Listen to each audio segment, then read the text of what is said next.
Okay, so I was going to go outside, get the newspaper, and put something in the mailbox, and look at what was on our front door. That guy right there does not want to let me go outside. Oh my God. And just so you know, that bird is standing about 5 feet tall and does not want to let me go outside. Get some bread. No. Get some bread. I'm not getting anything. That thing's going to keep getting closer. Leave it alone. Please, EJ, I just said that to make sure you get that job. So they were not here.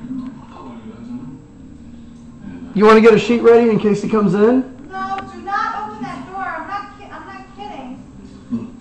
Please, don't upset me. He's still there. He's not moving at all, so we're going to have to think of something.